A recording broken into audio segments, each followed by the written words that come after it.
Soy María Ángeles Muñoz Gómez, nací en Ellín, tengo 67 años, me crié hasta los 14 años, estuve allí, mi familia éramos una hermana y yo, y estudié allí hasta la educación primaria la hice allí, y luego ya cuando en el 68 es cuando me vine desde Ellín a Petrer, a vivir a Petrer. Eso es un poco lo que es mi...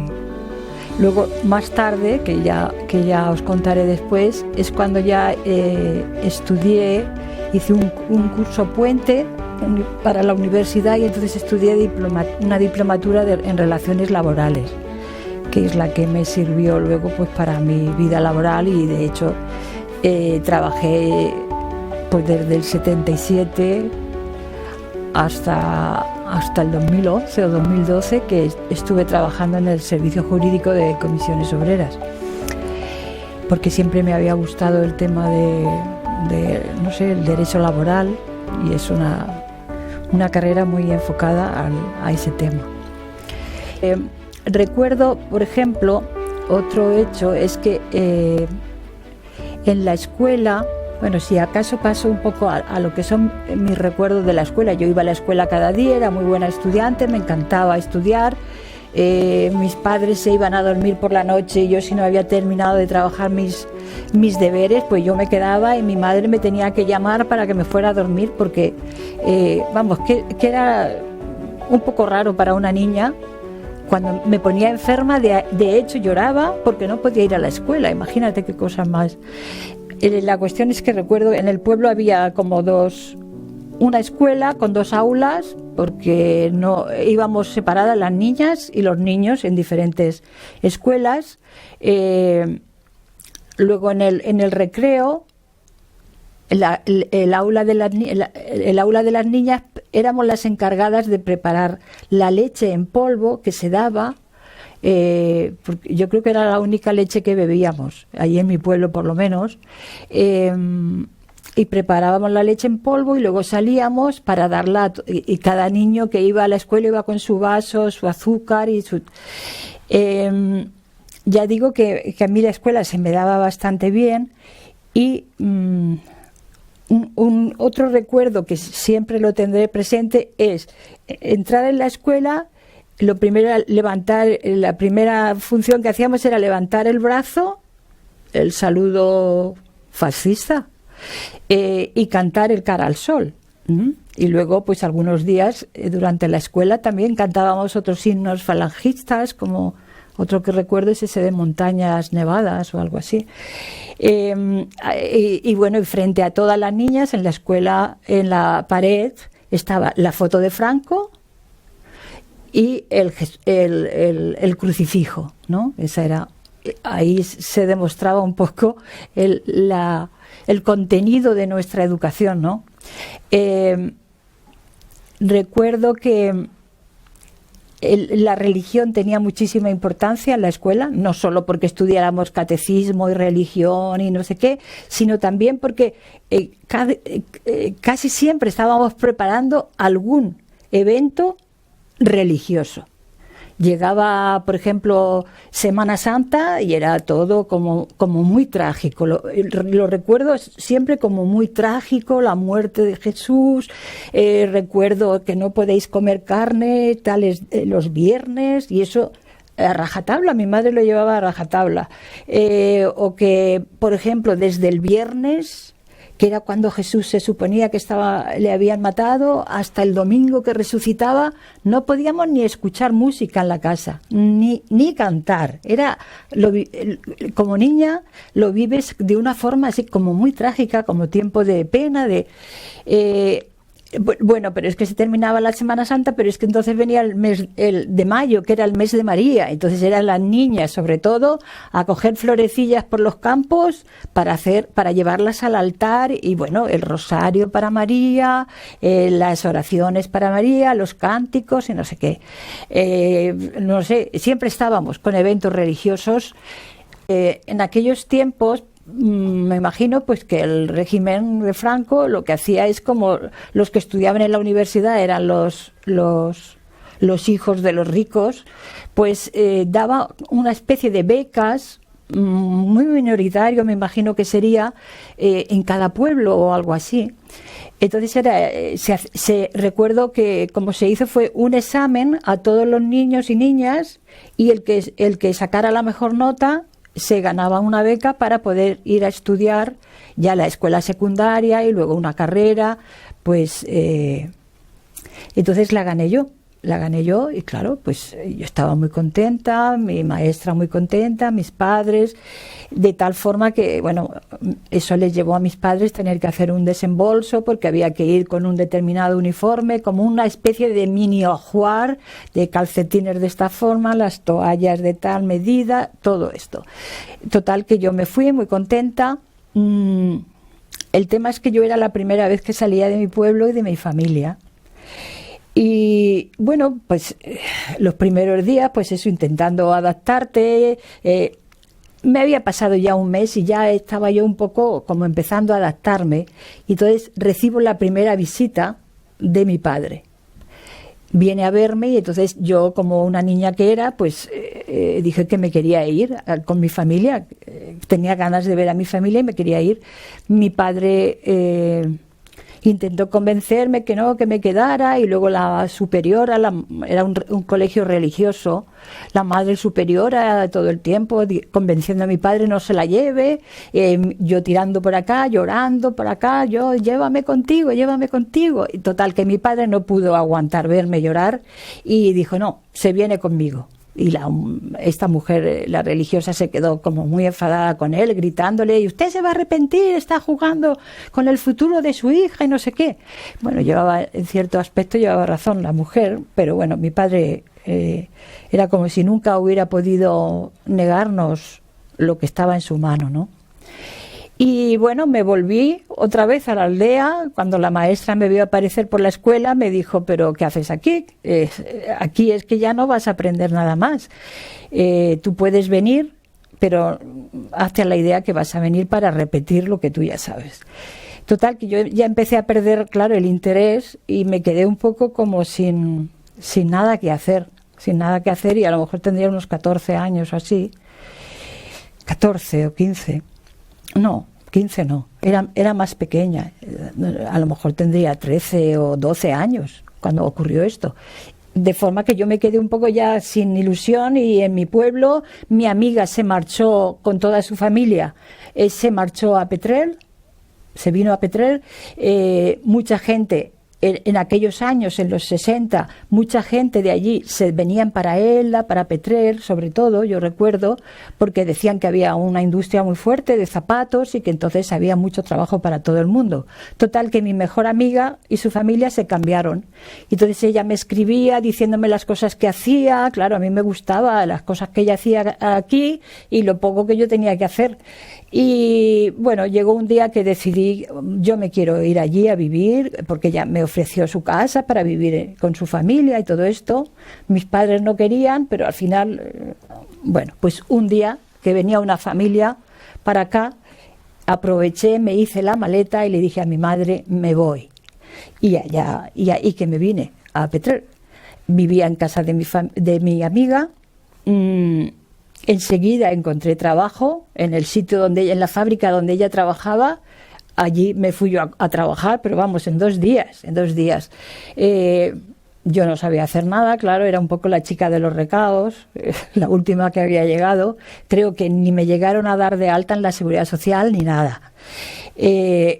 y así estuvimos hasta que el grupo de amigas que éramos dijeron que había una fábrica que trabajaba para los americanos, hacía la producción para los americanos, y de hecho tenía a los técnicos americanos allí dirigiendo un poco la calidad del producto y todo eso, y que necesitaban mucha gente, allá que nos fuimos todo el grupo de amigas a trabajar a otra fábrica nueva, era una de las más grandes de Elda. Y bueno, pues fue una experiencia muy interesante porque estábamos en la sección del aparado, yo qué sé, a lo mejor habían 100 chicas jóvenes, la mayoría éramos chicas muy jóvenes. Y allí, digamos que, allí me encontré con que habían grupos ¿cómo iba a decir? De gente activista, como militantes de cristianos de base, había otra gente del Partido Comunista. Eso eran más hombres, pero vamos, en la sección mía eran militantes estos de cristianos de base. Y bueno, y empezaban a crearnos conciencia de las condiciones de trabajo, que si el aseo tendría que estar limpio y no lo está, o mira que este precio que han puesto a este zapato es muy barato y tenemos que unirnos todas, todo ese tipo de cosas básicas que, bueno, yo fui muy receptiva, creo, a todo ese tipo de ideas. De forma que enseguida, cuando había que nombrar una comisión para que fuera a hablar con el dueño de la fábrica para reivindicar, yo siempre era una de las que iba y creo que era de la que más hablaba, y de forma que yo era un poco inocente porque no sabía también a lo que me arriesgaba, porque en realidad eran los años 70, Franco aún vivía. Y bueno, luego yo me metí en grupos de estudios con esta gente donde estudiábamos sobre todo libros marxistas. Y yo, igual que los estudiaba, pues luego cuando tenía que hablar con el dueño de la fábrica, pues prácticamente se lo recitaba, lo que yo había aprendido en esos grupos, ¿no? Muy inocente, sinceramente, porque viéndolo con el tiempo, pues... Bueno, la cuestión es que un día recuerdo que había una obra de teatro de un cantante, no sé, sudamericano era, y hacía como una especie de poemas, y hubo uno que en especial me gustó, la letra, era sobre un pájaro, hablaba como de cambiar la sociedad, como una revolución, pero todo muy simbólico a través de un pájaro. Bueno, de tal forma que yo al día siguiente, en mi trabajo, intenté recordar la letra, y en la libreta donde escribía todo el trabajo que yo hacía cada día, pues intenté recordar la letra de la poesía, y allí a media, lo que me acordé, allí lo puse. De forma que el sábado tocan a la puerta de la casa de mis padres, donde yo vivía, y porque no os he contado que finalmente mis padres se cambiaron a Petrel también, ¿vale? Tocaron a la puerta y eran un montón de hombres con trajes negros y corbatas que venían, que decían que eran policía secreta, que venían porque tenían orden de registrar mi casa. Entonces, claro, mi madre no se cayó allí redonda, no sé cómo pudo mantenerse en pie, porque para ello eso era lo más horrible que podía ocurrir en su casa y en su familia y a su hija, en fin. Bueno, registraron y no sé si cogieron algún libro que yo tenía de la Revolución Rusa, imagínate. Hasta eso estaba prohibido, porque se llevaron el libro y no me lo devolvieron jamás. Nada, no me cogieron porque no tenía nada. Y de forma que me llevaron a comisaría también. Les tenía que acompañar y bueno, tuve una entrevista con el comisario. Entonces empezó a preguntarme cosas de mi vida. Y recuerdo perfectamente que lo que me vino a decir es: mira, olvídate de esas tonterías que tienes en la cabeza, porque, mira, en Rusia, me decía, los únicos que tienen coche son los del Partido Comunista, el resto de la gente nada, el resto de la gente es muy pobre. Y tú lo que tendrías que hacer, en vez de leer este tipo de cosas, es buscarte un novio, casarte, tener tus hijos.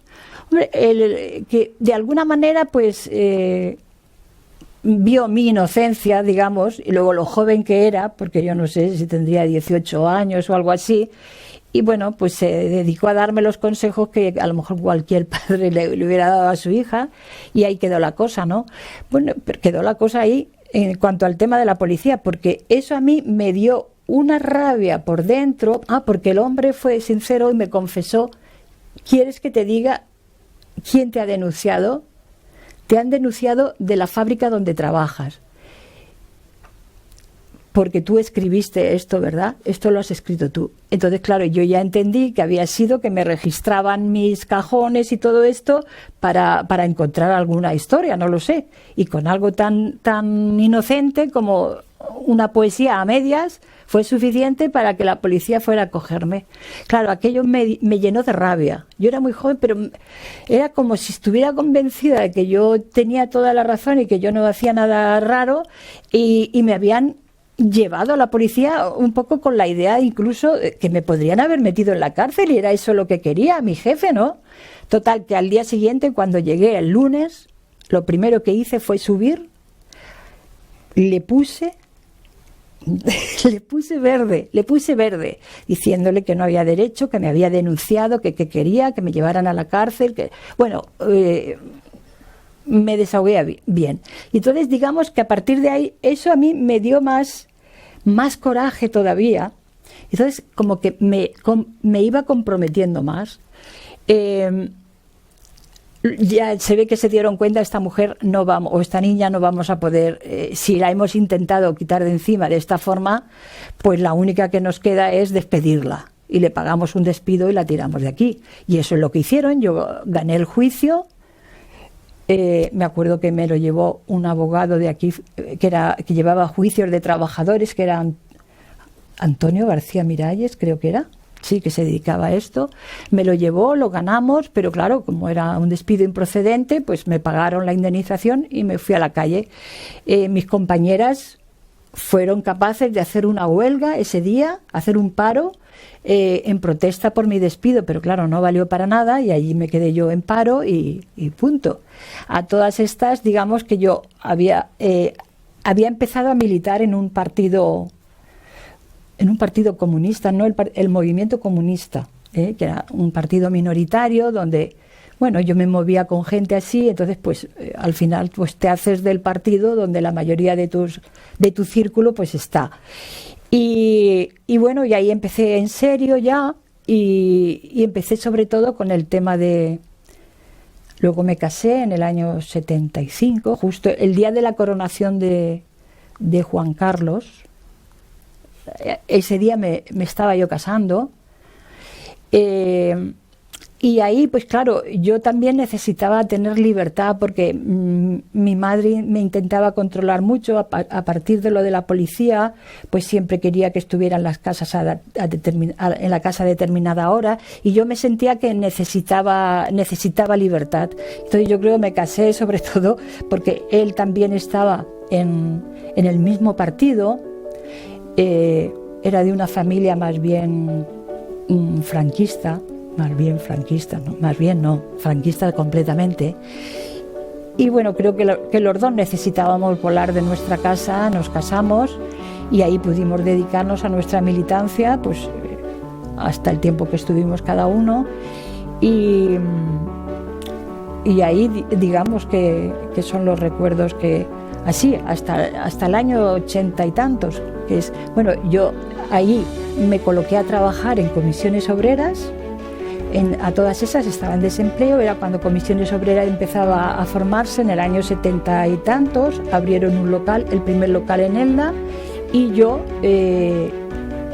empecé a trabajar como administrativa, pero al mismo tiempo empecé a sacarme la carrera, y cuando terminé la carrera entonces me cambié al servicio jurídico, que era lo que a mí me gustaba, y estuve trabajando ya, como he dicho al principio, pues hasta el 2011 o 2012, que salí por un ERE, y nada, hasta hoy. A mi pueblo pues estuvimos volviendo. Mis padres finalmente se cambiaron a Petrer, como he dicho, Pero cuando mi padre se jubiló, porque mi padre nunca quería cambiarse de su pueblo, era muy amante de su pueblo, se cambiaron por mí, sinceramente, y entonces cuando él se jubiló, se volvieron otra vez a mi pueblo. Y entonces nosotras pues íbamos a visitarles regularmente hasta que murieron los dos, y una vez ellos muertos nosotros vendimos la casa, y la verdad es que por allí vamos muy pocos, pues a lo mejor vamos una vez al año cuando es la fiesta de Todos los Santos para visitar la tumba o algo así, pero poquito más.